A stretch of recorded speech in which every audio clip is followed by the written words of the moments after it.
গতকালকে যে প্রদীপটা বানিয়েছিলাম সেই প্রদীপটাই পুড়িয়ে নিয়ে আসার পরে এটাকে আমি রং করব। কালকে বানানো দেখেছি, আজকে রং না করলে হয়?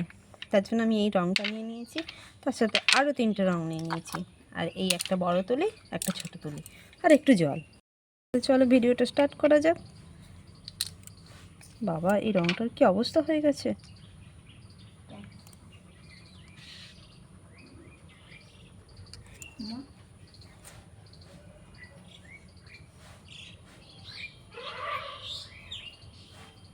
একেবারে লাল লাল কালার নিয়ে এসেছি, যাতে পোড়ামাটির কালারটা ঠিক যেরকম বিষ্ণুপুরে দেখতে লাগে ঠিক ওই রকমই কালার।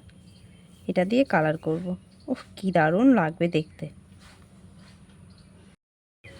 এর আমি পেছন সামনে সব আজকে রং করে পরিষ্কার করে দেবো, দেখতে যাতে একদম আর পোড়ামাটির যে কালো দাগটা সেই দাগটা যেন না থাকে। জানো তো, বিষ্ণুপুরে যে পোড়ামাটির যে জিনিসপত্রগুলো হয় সেগুলোও কিন্তু এরম কালার করেই নেয়।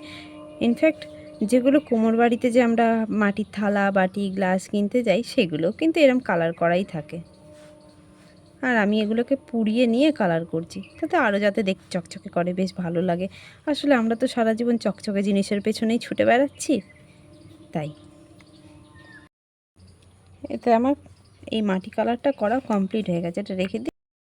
দেখো কি সুন্দর দেখতে লাগছে। এই রঙটা টেনে নেওয়ার পরে আমি একটু এই কালার দিয়ে এইগুলো ডিজাইন করে নেব।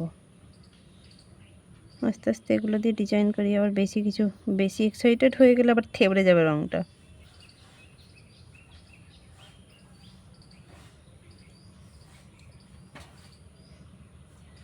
এখানটায় লাল দেবো, হলুদ দেবো, এখানটা আর একটা দিই।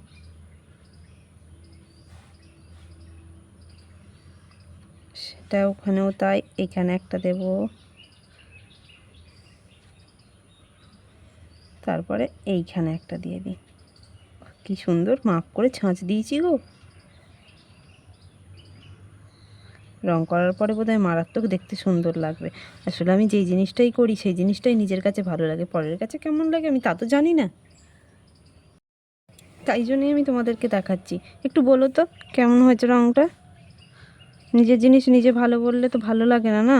শুধু নিজেই ভালো বলবো, অন্য কেউ যদি ভালো না বলে তাতে কি আর দেখতে ভালো লাগে না শুনতে ভালো লাগে? তাই জন্যই তোমাদের কাছে বলা। আমার এই প্রদীপটা কেমন রং করলাম, কেমন তৈরি করেছিলাম, সবটাই জানিও কেমন লাগছে। কমেন্ট করে জানিও কিন্তু অবশ্য।